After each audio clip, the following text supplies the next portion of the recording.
CPM-ൻ്റെ സംസ്ഥാന സമ്മേളനം കൊല്ലത്ത് സമംഗളം പര്യവസാനിച്ചു.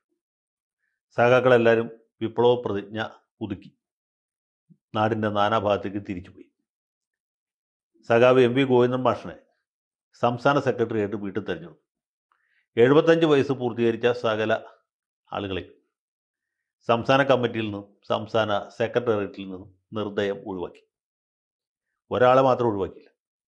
അത് നമ്മുടെ സംസ്ഥാനത്തെ കാരണഭൂതനും അഖില കേരള ചക്രവർത്തിയും പാർട്ടിയുടെ പരമോന്നത നേതാവുമായ കേരള സ്റ്റാലിൻ അല്ലെങ്കിൽ മലയാള മുസോളിനി എന്ന് നമ്മൾ വിശേഷിപ്പിക്കുന്ന മഹാനായ പിണറായി വിജയൻ സഖാവിന് മാത്രം. അദ്ദേഹത്തെ ഒഴിവാക്കിയ പിന്നെ പാർട്ടിയില്ല. കാരണം മാർക്സിസം ലെനിനിസം അല്ല, പിണറായിസമാണ്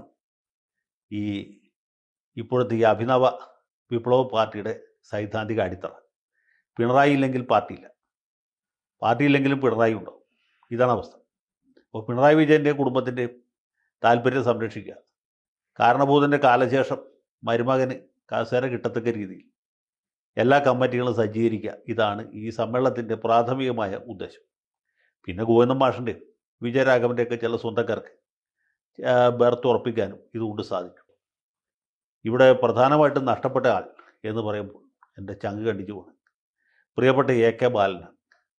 അദ്ദേഹം പ്രായം 75 ആയെങ്കിലും ആൾ ബാലനാണ്, ശിശുവാണ്, കുട്ടിത്തം നിറഞ്ഞ ഒരു ഹൃദയമാണ്.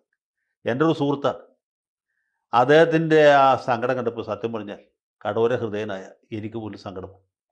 ഞാൻ അങ്ങനെ വികാരാധീനനാവുന്നൊരു സ്വഭാവക്കാരനെയല്ല.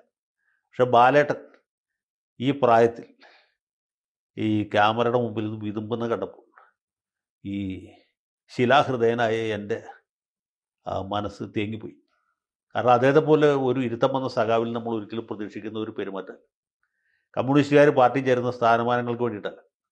ബാലേട്ടൻ വളരെ ചെറുപ്പത്തിൽ തന്നെ പാർലമെൻറ്റ് അംഗമായ ആൾ, പിന്നീട് പലതവണ നിയമസഭാംഗമായി, 2 തവണ മന്ത്രിയായി, 2 തവണ യാതൊരു ചീത്തപ്പേരും കേൾപ്പിക്കാതെ ഭരണം പൂർത്തീകരിച്ചു.